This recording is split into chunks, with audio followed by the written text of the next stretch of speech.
Pourquoi est-ce que c'est important en photographie d'avoir un écran d'ordinateur qui tient la route? Eh bien bonjour à toutes et à tous et bienvenue dans cette nouvelle vidéo dans laquelle, et vous l'avez compris, on va parler d'écran ou plus particulièrement de moniteur pour photographe. Et la grande question qu'on va se poser, c'est donc pourquoi est-ce que c'est si important? Eh bien la raison est simple. Je pense que si vous faites de la photo, c'est que vous cherchez la meilleure qualité d'image.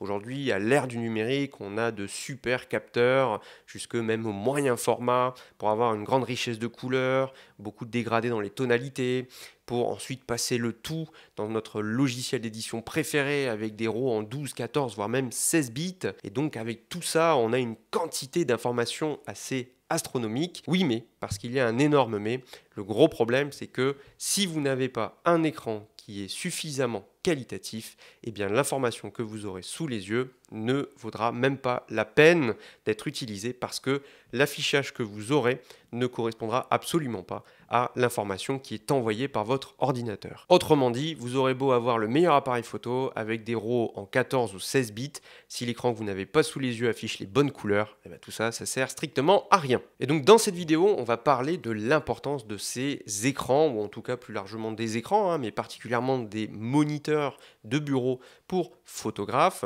Et cette vidéo, je vais la découper en deux temps. Dans une première partie, ce que je vous propose, c'est déjà de vous parler de pourquoi c'est important et qu'est-ce qu'il faut regarder dans un écran et quelles sont les caractéristiques majeures pour avoir une image fidèle et exploiter au mieux la qualité de votre appareil photo pour éditer en profondeur et avec qualité donc vos photos dans votre logiciel d'édition préféré. Donc dans cette partie, on parlera couleur, tonalité, contraste, etc., etc. Je vous donnerai des clés pour vous-même comprendre si votre écran est fiable ou pas. Dans la deuxième partie de cette vidéo, on parlera des moniteurs spécialement conçus pour les photographes. Et pour ce faire, j'ai le plaisir de m'associer à BenQ. BenQ est une marque bien connue dans le monde des moniteurs. Ils font des moniteurs pour tout, pour le bureau, pour le gaming, mais aussi pour les photographes. Et donc récemment, ils ont renouvelé leur gamme et ils m'ont envoyé un moniteur spécialement pour pouvoir vous en parler notamment. Donc en fait, on regardera ce moniteur, je vous le présenterai, mais surtout, ce qui sera intéressant, c'est de voir les caractéristiques qu'il offre par rapport à un moniteur classique. Et derrière moi, donc j'ai deux moniteurs.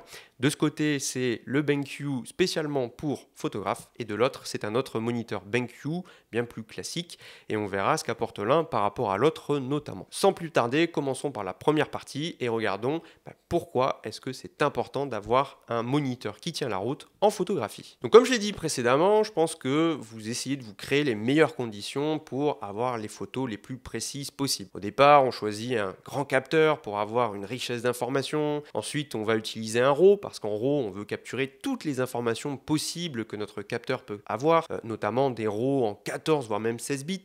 Et pour vous donner un équivalent pour comprendre la richesse d'un tel fichier, un RAW par exemple en 14 bits capte plus de 4000 milliards de couleurs. C'est quand même assez dingue puisque en fait c'est la résultante de 16 384 couleurs par couleurs primaires, donc des nuances de couleurs.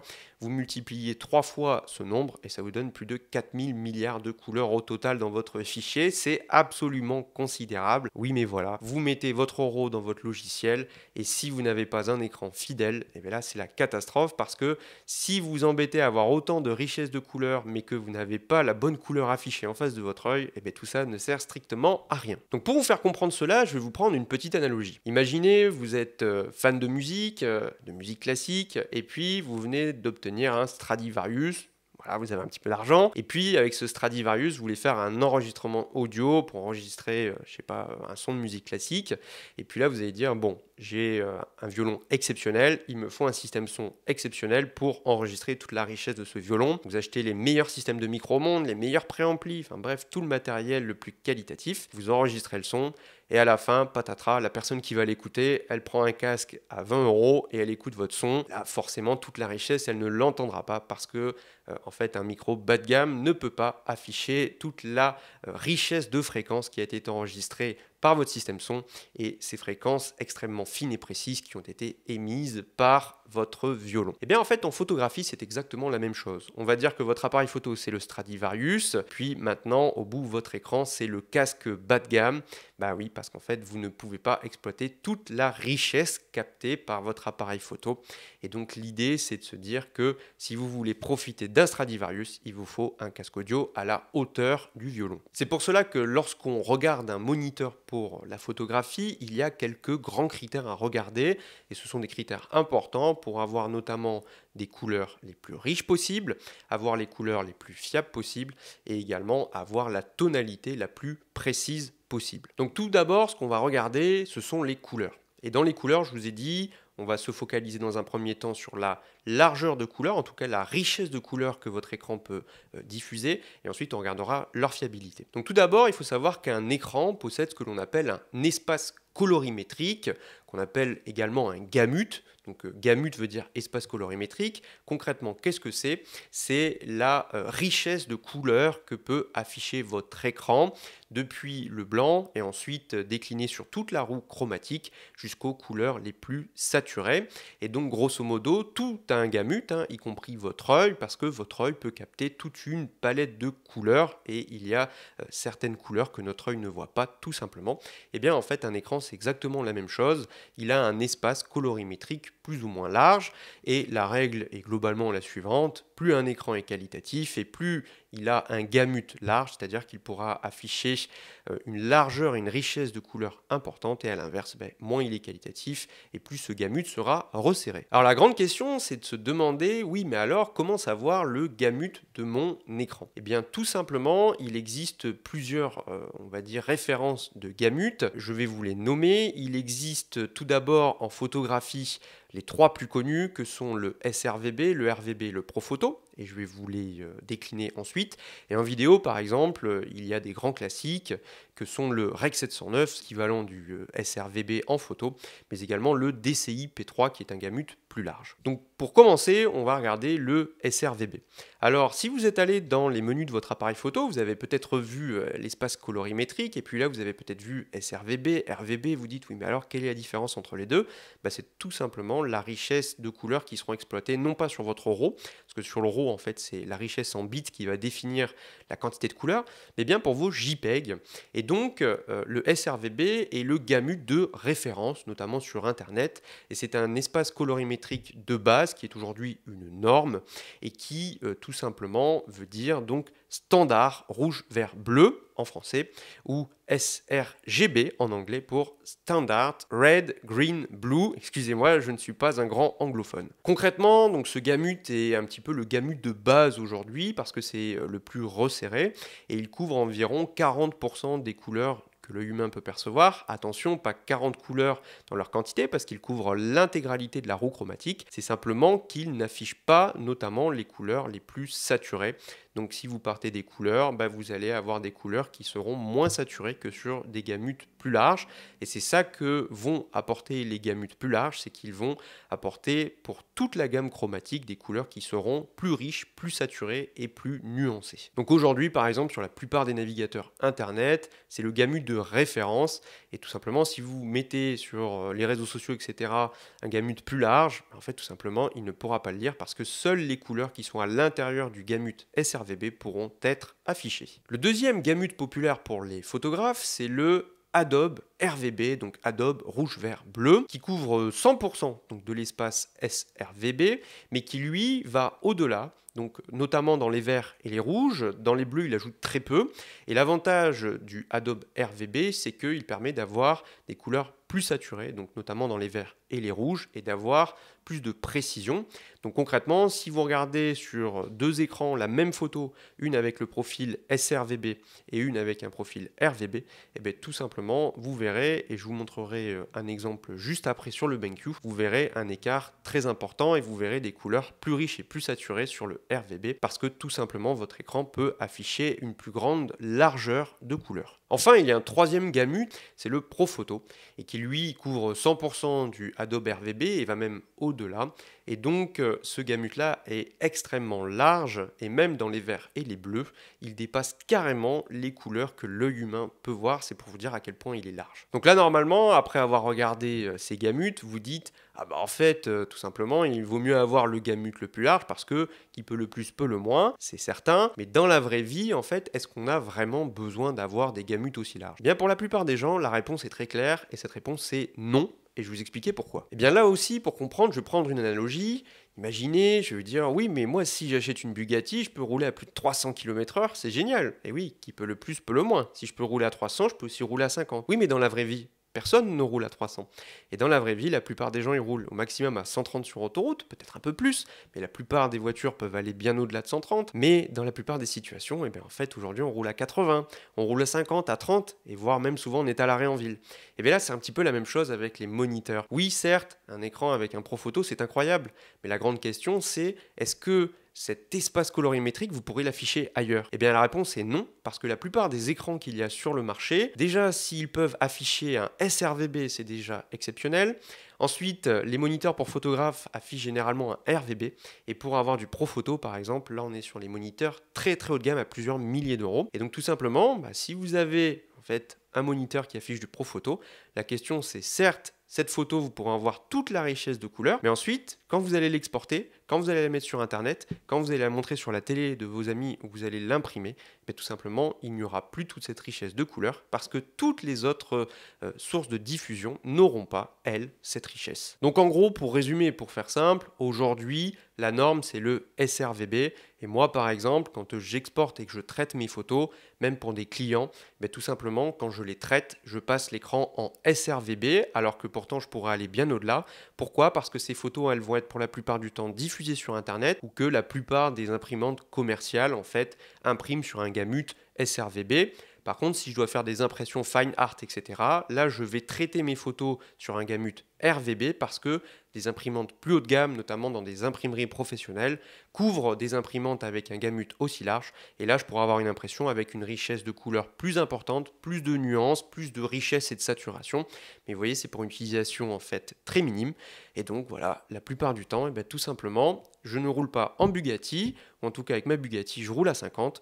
Donc je ne traite pas en RVB, mais plutôt en sRVB. Au-delà du gamut, il y a un deuxième grand critère à prendre en compte lorsqu'on parle de couleurs, et c'est tout simplement la fiabilité des couleurs qui sont affichées. En effet, votre RAW va partir de votre ordinateur et votre ordinateur va envoyer une couleur vers votre écran. Et ensuite, ce qu'il faut regarder, c'est est-ce que la couleur affichée est strictement la même que celle qui a été envoyée par votre ordinateur? Et bien souvent, la réponse est non. Alors là aussi, la question que vous allez sans doute vous poser, c'est comment savoir si mon moniteur affiche des couleurs fiables? Eh bien, il existe pour cela un moyen très efficace de le savoir. C'est ici ce qu'on appelle donc une sonde de calibration. Et cette sonde, je vous en reparlerai tout à l'heure parce que c'est elle qui me sert, moi, par exemple, à faire mes mesures. Mais avec cette sonde, on peut mesurer un indicateur qui s'appelle le delta E. Et le delta E est un indicateur qui mesure donc l'écart entre la couleur envoyée et la couleur affichée. Je vous explique très rapidement un petit peu comment on mesure cet indicateur. Il va de 0 à 100, 0 étant aucun écart entre ce qui est envoyé et ce qui est affiché, 100 étant une distorsion totale, c'est-à-dire en fait c'est pas du tout la même couleur. Et donc bien évidemment on va aller sur des variables qui sont bien plus proches de 0. Et pour la faire simple, quand un écran a un delta E entre 0 et 1, aucun œil humain ne peut percevoir la différence entre la couleur envoyée par l'ordinateur et la couleur qui est affichée sur l'écran.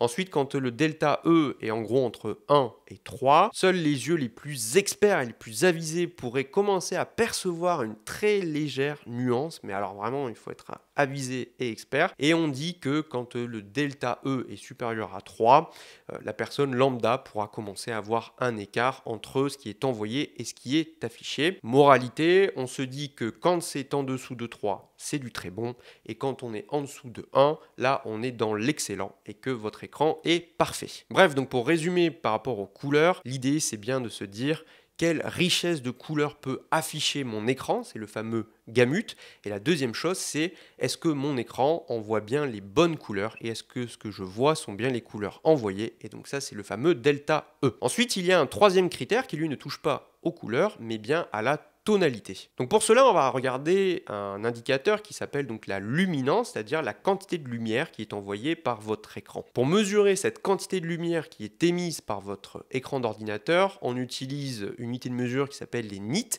ou candela par mètre carré, c'est exactement la même chose. Et plus la valeur est proche de 0 et moins il y a de lumière qui est envoyée, et plus la valeur est élevée et plus votre écran envoie de lumière, donc c'est vraiment très simple à comprendre. Oui, mais le problème, c'est que c'est exactement comme pour l'exposition dans une photo photo, il ne faut pas avoir un écran trop lumineux ou trop peu lumineux au risque de mal éditer ces photos. En effet, si vous travaillez dans un environnement par exemple très lumineux, en extérieur ou dans une pièce très claire, le fait de ne pas avoir un écran suffisamment lumineux va vous pousser à mal éditer votre photo du point de vue de l'exposition ou encore des contrastes. A l'inverse, si vous êtes dans une pièce sombre et que vous avez un écran trop lumineux, là aussi ça pourrait tromper votre œil, ce qui veut dire que tout simplement on doit veiller à avoir la bonne luminosité, en tout cas la bonne luminance adaptée avec l'environnement dans lequel on travaille. C'est pour ça que souvent vous avez les écrans qui ont des capteurs en fait de luminosité et qui s'adaptent, bien que ces technologies sont parfois loin d'être parfaites, et que généralement dans un environnement standard, on dit que la valeur moyenne est généralement entre 100 et 150 candélabres ou nits.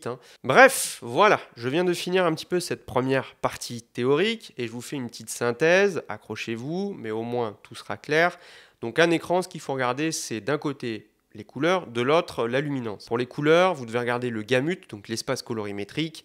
Plus il est large et mieux c'est en théorie, même si déjà, s'il couvre 100% du gamut sRGB, c'est déjà très très bien et ça couvre la plupart des utilisations.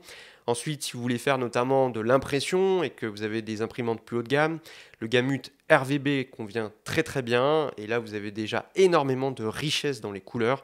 Ensuite, vous avez du point de vue des couleurs donc la fiabilité entre ce qui est envoyé par votre écran et ce qui est affiché, qui se mesure par le delta E. Et donc le delta E, rappelez-vous, entre 0 et 1, aucun œil ne peut percevoir la différence entre ce qui est envoyé et ce qui est affiché. Entre 1 et 3, seuls les plus avisés pourront commencer à percevoir une différence. Et au-delà de 3, on considère que tout le monde, on va dire, un œil normal, pourra commencer à voir la différence entre ce qui est envoyé et ce qui est affiché. Enfin, on parle de luminance, donc en candélabres par mètre carré ou en nits. Donc c'est la quantité de lumière de votre écran et qui vous permet, si elle est bien adaptée, de ne pas avoir une photo à l'édition qui sera trop claire ou trop sombre. Et il faut toujours l'ajuster par rapport à votre environnement de travail. Donc maintenant, on va passer à la deuxième partie de cette vidéo. Et là, l'idée, ça va être de comprendre en fait, quel est l'intérêt d'avoir un moniteur pour photographe, parce que sur le marché, il y a des écrans pour toutes les utilisations. Voilà, il y a des écrans pour les gamers, et les gamers, ils ont par exemple des attentes spécifiques, un temps de réaction par exemple très très élevé. Et bien pour les photographes, il va falloir cocher tous les critères que j'ai vus précédemment, des couleurs riches, des couleurs fidèles ou encore une luminance adaptée. Et donc c'est pour ça qu'il existe des gammes spécialement conçues pour ça. Et moi je vous ai dit dans l'introduction, dans cette vidéo, je me suis associé avec BenQ et donc ils ont sorti récemment un moniteur spécialement pour la photo. Donc ça fait déjà plusieurs générations de moniteurs qu'ils ont sortis. Mais là la référence qui est sortie cet été, c'est le SW272U qui est un moniteur pour photographe 4K, et vous allez voir que ce moniteur il a énormément d'atouts, et donc il a deux grandes catégories d'atouts. D'un côté la qualité d'affichage, et ce qui va être intéressant c'est de voir qu'est-ce qu'il offre comme caractéristiques qui sont importantes pour les photographes, mais aussi du point de vue de l'ergonomie, parce que les photographes ont des besoins ergonomiques particuliers, et vous allez voir que cet écran là aussi il coche énormément de cases. Donc dans un premier temps, ce qu'on va regarder déjà, c'est un petit peu ce que cet écran a dans le ventre et ce qu'il nous offre en plus par rapport à un moniteur classique. Donc ce que j'ai fait, c'est que j'ai regardé sur la fiche technique du moniteur et je me suis noté donc les grandes caractéristiques, donc m'en voulez pas si je lis. Alors on a affaire donc à un moniteur 4K, donc ça c'est vraiment très plaisant, de 27 pouces. Donc si vous faites le ratio de résolution, vous avez une densité de 163 pixels par pouce. Donc c'est vraiment très élevé et je peux vous dire que quand vous avez l'œil sur ce moniteur, c'est un régal parce que même en étant à une distance normale, on va dire, d'affichage, vous ne voyez aucun pixel. Et des fois sur les moniteurs, le gros problème c'est que vous avez un rendu un peu granuleux parce qu'on voit presque les pixels. Là, vous avez un revêtement qui est superbe. Là-dessus, c'est assez incroyable. Ensuite, niveau gamut, donc on en parlait précédemment, cet écran, il couvre 100% du gamut sRGB, donc c'est le gamut, on va dire, classique de base. Ensuite, 99% du gamut RGB et 99% du gamut DCI-P3, donc lui pour les vidéastes. Donc forcément, la question que vous allez vous poser, c'est savoir, oui mais ça c'est la fiche technique, est-ce que dans la vraie vie, il va vraiment aussi loin? Et bien tout simplement, tout à l'heure, on fera les mesures et vous verrez que les résultats sont surprenants. Et donc simplement pour l'info, c'est un écran qui peut afficher plus d'1 milliard de couleurs. Donc vous allez voir, c'est vraiment très intéressant. Ensuite, au-delà du gamut, et bien forcément, on va s'intéresser au delta E. Et oui, BenQ promet un delta E maximal de 1,5, donc pour une fidélité totale des couleurs. Donc là aussi, on passera la sonde tout à l'heure et puis on regardera les résultats. Et à nouveau, vous verrez, c'est plutôt très surprenant. Du point de vue des contrastes, on est à 1000 pour 1, donc c'est un niveau de contraste tout à fait satisfaisant, peut-être un peu juste pour les vidéastes, mais pour la photo, ça suffit très largement. Au niveau de la luminance, c'est un écran qui a une capacité maximale de 400 nits, qui là aussi est très élevé, puisque moi par exemple, dans mon environnement de travail, la sonde me dit que j'ai besoin au maximum de 120 nits de luminance. Donc vous voyez, 400, moi ça me sert absolument à rien. Mais pour les personnes qui travaillent dans un environnement plus lumineux, c'est un écran qui va pouvoir afficher plus de lumière. Donc là-dessus, c'est une très belle marge. Également, cet écran possède toute une technologie de reflet. Alors, ils ont mis des super noms avec des super technologies. Je ne vais pas vous les donner parce que voilà. Mais globalement, c'est un écran qui a un revêtement anti-reflet qui est très efficace. Et là, j'ai vu une nette différence. Et surtout, ça je vous montrerai tout à l'heure, vous avez également une casquette. Donc c'est des pièces en fait en plastique qui sont sur le bord et qui en fait tout simplement bloquent l'écran et qui bloquent les reflets latéraux et sur le dessus. Et donc là aussi ça diminue considérablement les reflets. Et au global, d'un point de vue reflet, j'en ai quasiment aucun. Donc ça c'est très plaisant, sachant que sur ma droite et sur mon arrière droite, j'ai donc deux fenêtres. Donc potentiellement beaucoup de reflets dans mon bureau. Concernant le taux de rafraîchissement, on est à 60 Hz. Alors c'est pas l'écran le plus réactif du marché là-dessus. On n'est pas sur du 120 Hz, voire même au-delà pour les écrans gaming. C'est vrai que voilà, c'est pas l'écran le plus fluide qui soit, mais pour de la photo, ça passe. Et en tout cas, c'est pas ce qu'on attend de lui. Enfin, le délai de latence concernant là-dessus, c'est 5 millisecondes. Donc là, c'est très satisfaisant. Donc niveau caractéristique, il est assez fou là-dessus. Simplement juste le taux de rafraîchissement qui est pas fou. Mais ça, je lui pardonne parce que voilà, c'est pas une caractéristique qui est fondamentale pour moi. Au niveau de ce qu'on appelle l'angle de vision, c'est-à-dire la capacité à tourner autour de l'écran et de toujours voir l'affichage, et bien là aussi c'est du très bon. On est à 178 degrés, donc vous pouvez tourner tout autour de l'écran parce que c'est une dalle IPS et donc vous pourrez voir l'écran parfaitement, peu importe où vous êtes. De toute façon, 180 degrés. Après, vous voyez que le bord, donc on se comprend. Enfin, dernière caractéristique du point de vue de l'affichage, il y a en interne donc un logiciel qui est à télécharger qui s'appelle Palette Master Ultimate et qui lui est un logiciel de calibration et ça je vous en reparlerai tout à l'heure quand on fera les mesures. Donc à présent forcément vous avez vu cette fiche technique qui est quand même très intéressante, c'est très ambitieux, mais la grande question c'est de savoir, mais tout ça c'est bien, c'est ce qu'ils promettent, mais est-ce que dans les faits, dans la vraie vie, ce BenQ tient ses promesses? Eh bien tout simplement dans un premier temps, je tenais à vous montrer quelque chose, c'est que quand vous recevez le moniteur, eh bien, vous recevez ça. Hop, je vous montre. Alors, je ne vais pas vous le lire en détail, mais vous recevez ici en fait un rapport d'usine, un rapport de calibration, parce que tous ces écrans de la gamme photo sont calibrés en usine par BenQ. Et donc, vous avez un rapport de calibration qui est fait avec des sondes professionnelles. Et donc, là, vous voyez, et je vous donne un petit peu les résultats. Selon BenQ, c'est là où c'est intéressant moi de voir après mes mesures, vous avez donc des tas d'infos et je reviendrai dessus tout à l'heure. Sur le gamut mesuré en RVB, vous avez notamment un delta E moyen mesuré de 0,31, ce qui donne une fiabilité des couleurs incroyable, et un delta E maximal sur l'une des couleurs de 1,55. Donc là, vous allez voir, là aussi, on en reparlera. Donc ce que j'ai fait, c'est que moi, j'ai voulu voir si les données qui étaient issues de la calibration usine de BenQ, dans la vraie vie, est-ce que moi, j'obtenais la même chose? Et bien, pour ce faire, j'ai utilisé, je vous en parlais tout à l'heure, j'ai utilisé donc une sonde de calibration. Ça, c'est la Color Checker Display Pro de Calibrite, plus connue avant sous le nom de X-Rite. Et donc cette sonde, c'est vraiment une sonde de référence. Et moi, c'est une sonde que j'utilise depuis plusieurs années pour calibrer et en fait avoir un écran fiable en permanence. Et donc elle permet donc de calibrer et de remettre à zéro un petit peu votre écran, mais aussi de faire des mesures pour savoir tout simplement si votre écran est fiable, etc. etc.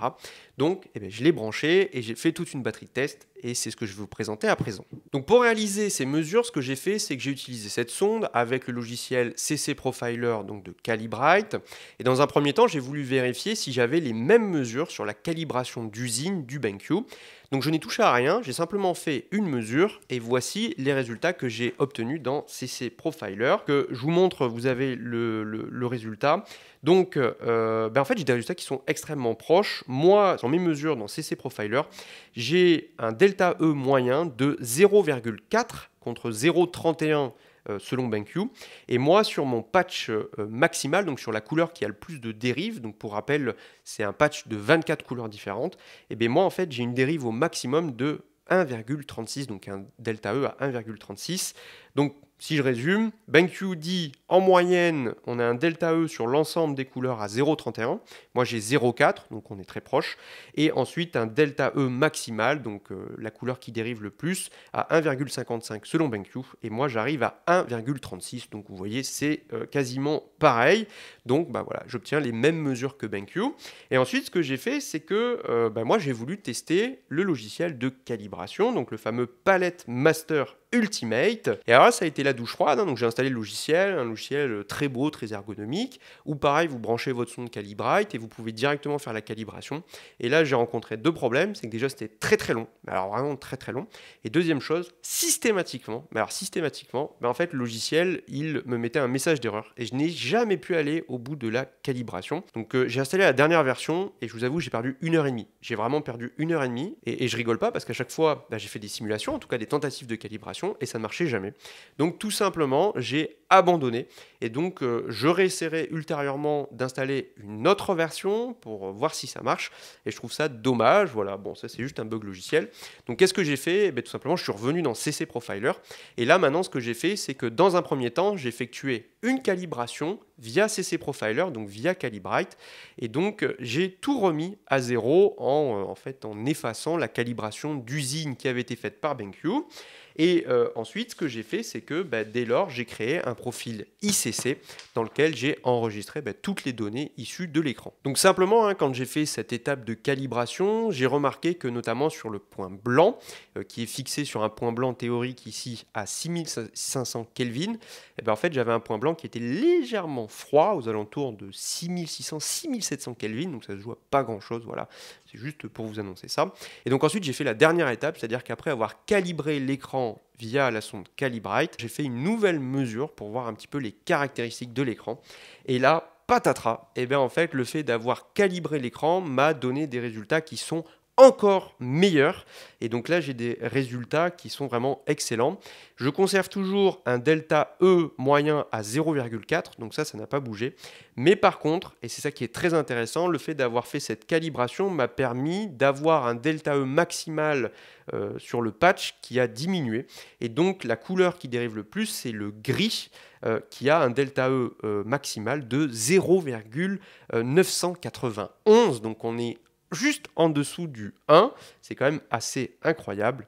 Donc sur les 24 couleurs du protocole, sur les 24 patchs, je n'en ai aucune qui est au-dessus du 1, ce qui veut dire concrètement qu'aucun œil humain sur le papier ne peut déceler la différence entre la couleur envoyée par l'ordinateur sur cet écran et ensuite les couleurs qui sont tout simplement affichées. Donc c'est un résultat exceptionnel et qui va au-delà de ce que BenQ annonçait parce qu'eux assuraient un delta E maximal de 1,5, mais moi j'ai réussi à obtenir après calibration via Calibrite un delta E pour toutes les couleurs inférieur à 1. Et donc à titre de comparaison, ce que j'ai fait, c'est que sur l'autre moniteur, le moniteur de bureau, j'ai fait exactement le même protocole. Et donc j'ai, avec la sonde, regardé un petit peu ce que l'écran avait dans le ventre. Et c'est là où c'est très surprenant, c'est qu'en fait, quand on regarde les 24 couleurs, les 24 patchs, en fait vous en avez 21, oui 21, qui ont un delta E inférieur à 1, c'est absolument fou. Et ensuite vous en avez deux qui sont juste au-dessus du 1, à 1,01 et 1,04, donc autant dire à 1. Et il y a simplement un patch, c'est le patch 23, patch bleu, qui lui, en fait, est à un peu plus de 5, donc qui lui, par contre, est un petit peu dans les choux. Mais au global, c'est très surprenant pour un écran qui est tout à fait basique, hein, mais c'est un écran qui, quand même, a des couleurs qui sont très efficaces. Donc, vous voyez, c'est là aussi l'intérêt, et c'est pour ça que je ferai une deuxième vidéo dédiée à ça, c'est qu'avec une sonde, on peut vraiment tirer profit des capacités de n'importe quel écran.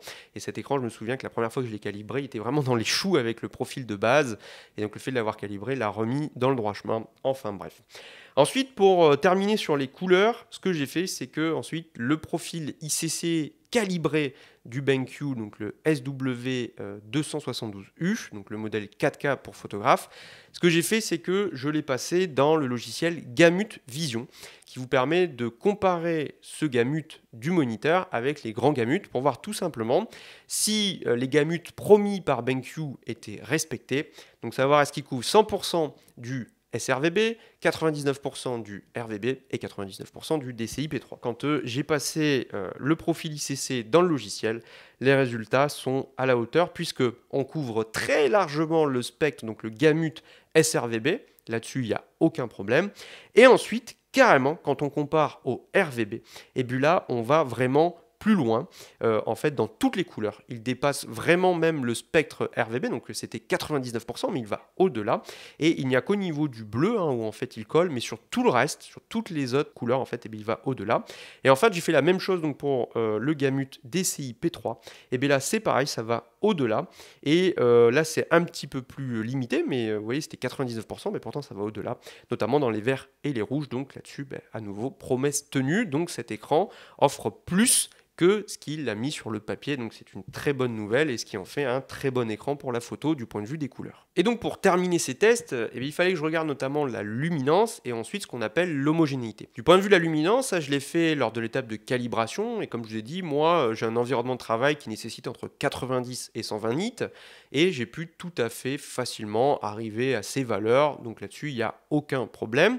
Mais ensuite, ce qui compte, c'est de regarder l'homogénéité, c'est-à-dire est-ce que vous avez le même niveau de luminance au centre et sur les bords, sachant que ça, sur les écrans, c'est souvent le point de faiblesse. Souvent, les écrans sont plus lumineux que sur les bords. C'est un petit peu comme un objectif photo où vous avez du vignettage. Mais là, c'est exactement la même chose, qui veut dire que des fois, vous avez des problèmes d'homogénéité avec des coins qui seront plus sombres que le centre. Et donc, pour ce faire, à nouveau, j'ai mis la sonde donc, sur 9 parties de l'écran, le centre et ensuite tous les bords. Et ce qui est très intéressant, c'est que la sonde, dans le protocole, effectue une mesure de luminance via du blanc, via du gris et via du gris foncé. En fait, ce qu'on regarde, c'est que il y a un léger manque d'homogénéité, mais qui est vraiment minime.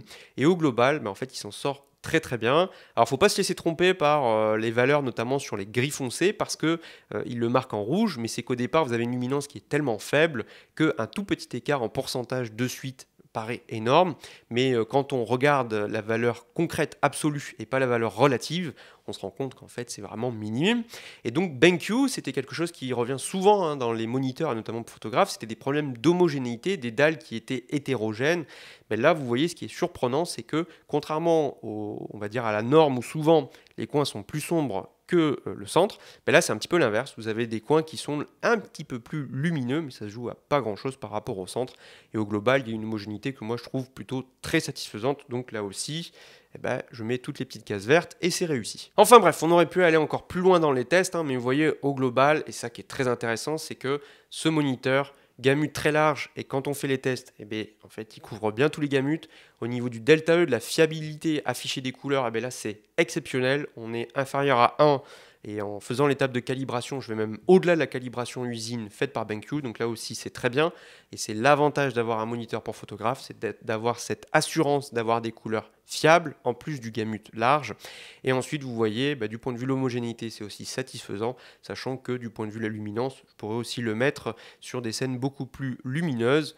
Donc là aussi, je suis très satisfait. Bien évidemment, on aurait pu faire des tas d'autres tests au niveau notamment des dégradés, au niveau de ce qu'on appelle le gamma, etc. Et donc vous voyez, au final, ce BenQ, il tient toutes ses promesses. Et c'est ça aussi qui fait la richesse d'un écran pour photographe, c'est tout simplement que vous avez un affichage qui tient la route. Cependant, et c'est maintenant ce qu'on va voir, c'est un petit peu la deuxième partie liée à cet écran, c'est qu'un écran pour photographe ne se limite pas à la qualité d'affichage, mais aussi donc à toute l'ergonomie physique et logicielle, donc ce qui vous permet d'optimiser au mieux son utilisation.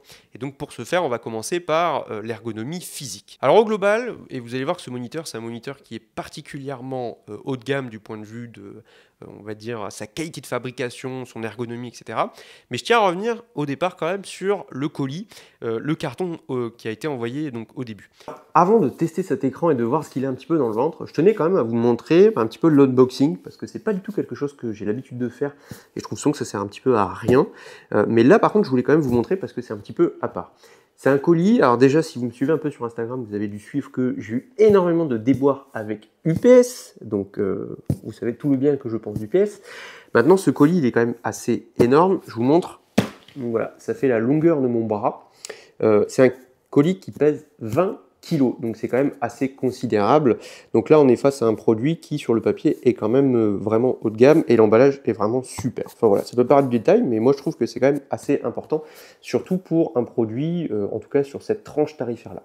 Ce que j'ai vu en ouvrant juste le capot supérieur, c'est qu'il y a ici le petit, donc eux ils appellent ça le Individual Calibration Report. Donc là, vous avez ici, et c'est du plus bel effet, dans une petite enveloppe. Si j'ouvre, vous avez à l'intérieur un rapport papier. Et sur ce rapport papier, vous avez en détail en fait le rapport d'usine de calibration. Alors, je m'approche un petit peu. J'ai une boîte où visiblement, qu'est-ce qu'il y a? Eh bien, il n'y a rien. Ensuite ici, alors là, on a bien emballé, bien impacté, on a le pied. Donc pied qui est réglable, ouais, c'est du très bel effet. Alors je ne sais pas si vous voyez là, en bas vous avez un petit liseré bleu, c'est très joli. Update dans ce gros truc qui avait ça au-dessus. Et bien en fait il n'y avait rien, donc ça fait 5 minutes que j'ai essayé d'ouvrir, mais en fait il y a que dalle, c'est juste, voilà. Par contre c'est bien impacté hein, quand même. Donc à l'intérieur là, bien emballé, il y a donc le moniteur et je pense qu'à l'intérieur il y a aussi tout ce qui est accessoires. Là je vois qu'il y a une grosse boîte. Hop là. Alors on a une petite chiffonnette pour nettoyer l'écran, ça c'est cool. Ensuite on a ici un manuel d'instruction, des piles, sans doute pour la petite télécommande. Et on a à l'intérieur, vous voyez, toute une batterie de câbles. Donc là, ouais, c'est plutôt très cool. Et donc là-dedans, on a aussi ça. Voilà, donc vous voyez la petite boîte. Et là, vous avez la petite... Hop là. Il doit y avoir... Voilà, ça, c'est la petite molette qui permet notamment de contrôler le moniteur. Ensuite, là, on a la base. Alors, donc là, vous voyez, la base... très sympa. Le dessus en simili-cuir quand même, c'est plutôt très très cool. Voilà, bon le socle c'est tout à fait basique. Et après, bah, de toute façon, ça reste une base d'ordinateur, enfin d'écran d'ordinateur, hein, donc on va pas non plus s'extasier là-dessus. Donc là, ce que j'ai fait, c'est que simplement j'ai vissé. Donc dessous, vous avez un pas de vis avec exactement comme sur les colliers sur les plaques de trépied. Donc voilà, c'est vissé, ça tient, nickel. Il y a même ici le petit collier, on va dire, pour mettre tous les câbles. Donc c'est plutôt très cool. Ah ok, c'est la casquette en fait anti-reflet. Donc là vous avez toute la casquette qui est en pièces détachées là-dedans. Donc là aussi c'est très bien emballé. Donc ça on regardera ultérieurement. Là je pense qu'il reste le vif du sujet, c'est le moniteur. Donc on va le sortir soigneusement et puis on va l'accrocher directement sur le support.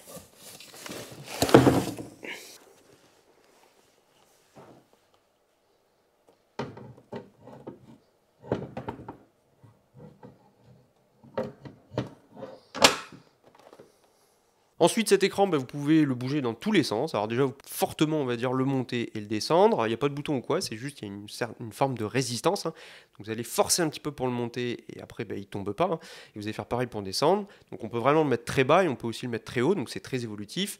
Vous allez pouvoir ensuite le faire pivoter, hein, et vraiment très largement. Donc moi, par exemple, je le fais pivoter sur le côté pour vraiment l'avoir face à moi.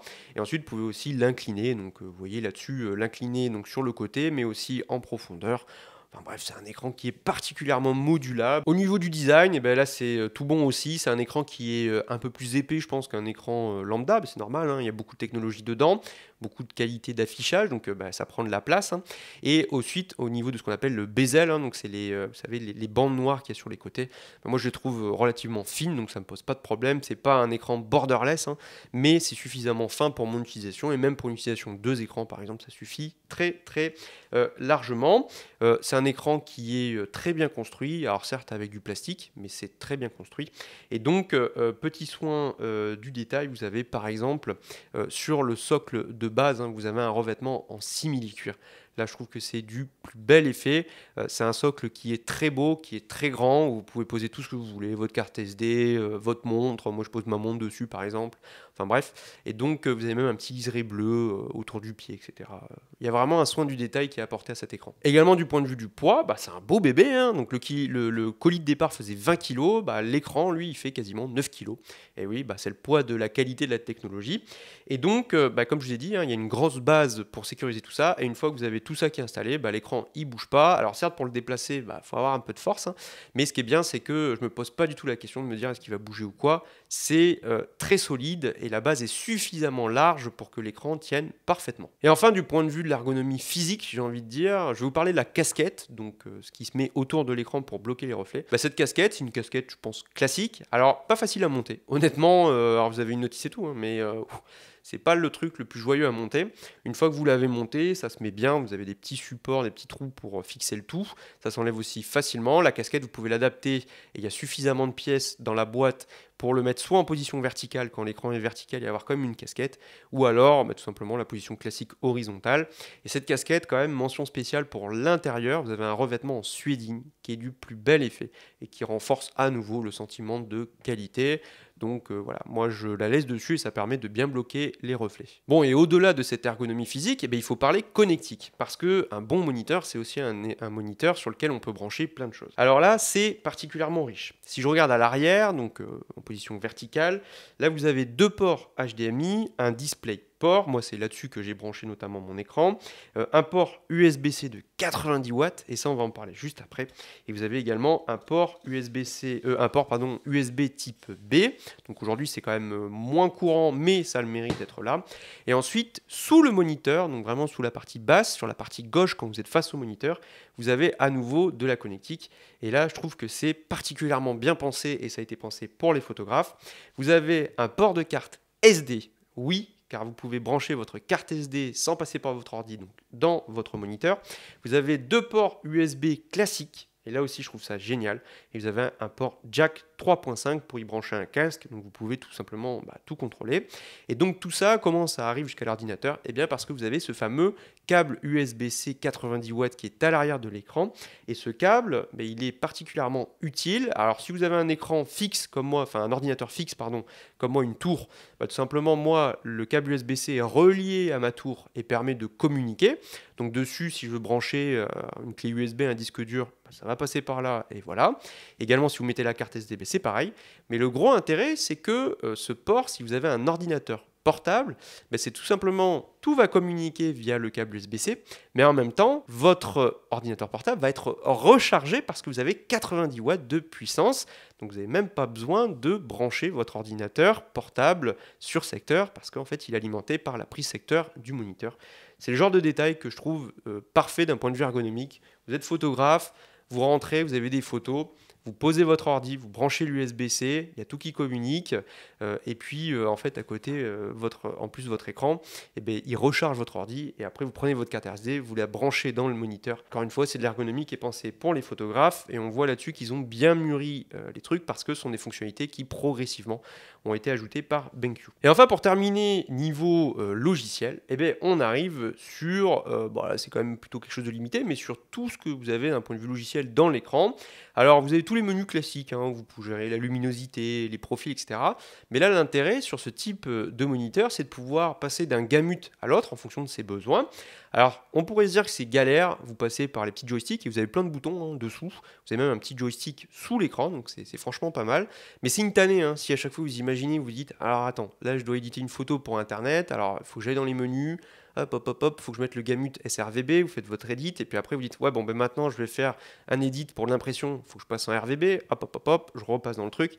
Non, ça serait vraiment une tannée. Là aussi, BenQ, ils ont pensé à tout, et ils ont mis, et ça existait sur les versions précédentes, mais là ils l'ont encore amélioré, ils ont mis une petite télécommande circulaire qui vous permet de gérer tous les paramètres des menus du moniteur à travers cette petite molette sans passer par tous les petits boutons qui sont en dessous. Donc vous avez par exemple en bas, à l'avant, vous avez un petit bouton qui permet de faire un état des lieux des caractéristiques.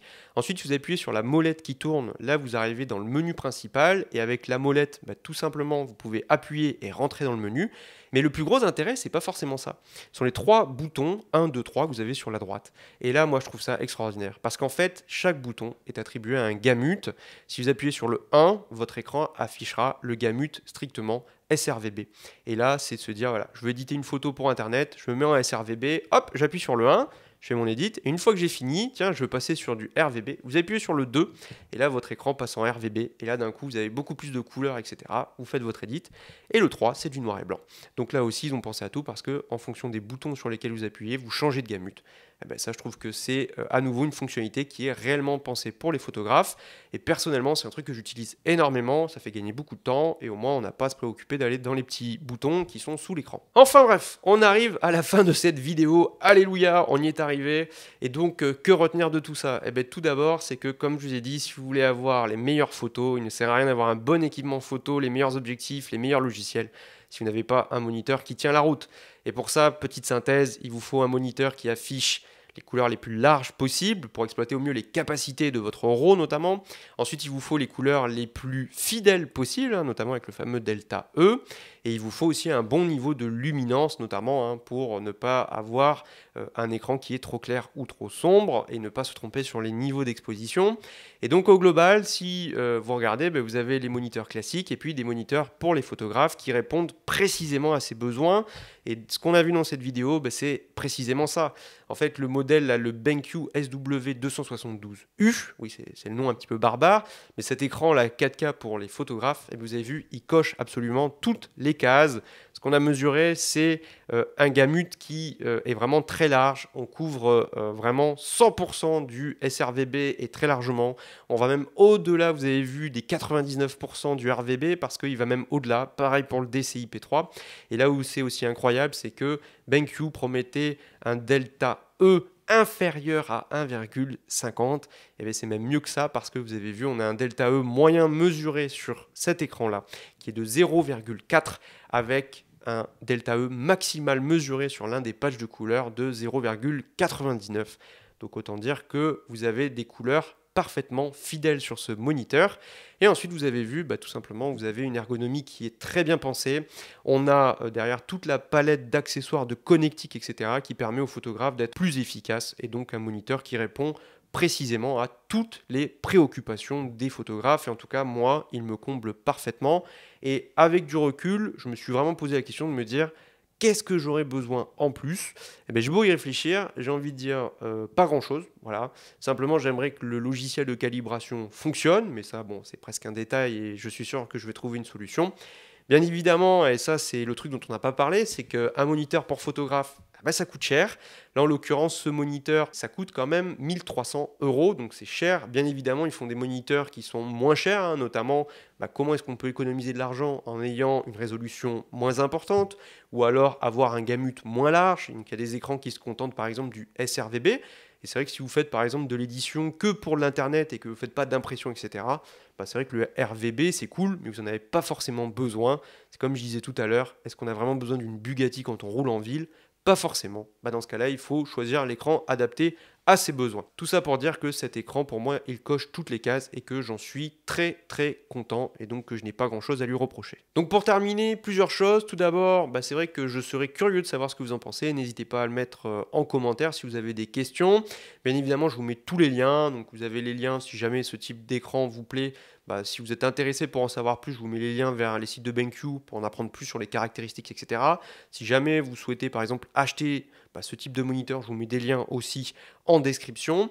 Et puis je tiens à dire que je ferai une vidéo, et je pense que je la ferai assez rapidement, qui sera spécialement dédiée en fait à la calibration.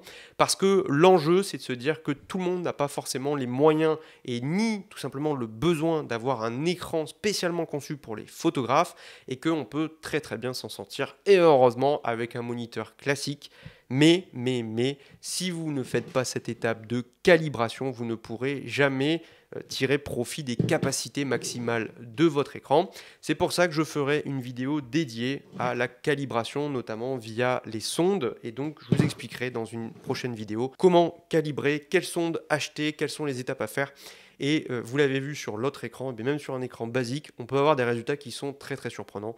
Et moi je pense que tout simplement, avant de se poser la question d'acheter un moniteur pour la photographie, il faut déjà se demander si l'écran que l'on a tient la route, et pour ça, seule la sonde peut vous le dire, et au moins vous pouvez toujours l'améliorer, et souvent, bah oui, une sonde coûte moins cher qu'un écran pour photographe. Et bien sur ces belles paroles, je vous dis à très vite pour une nouvelle vidéo.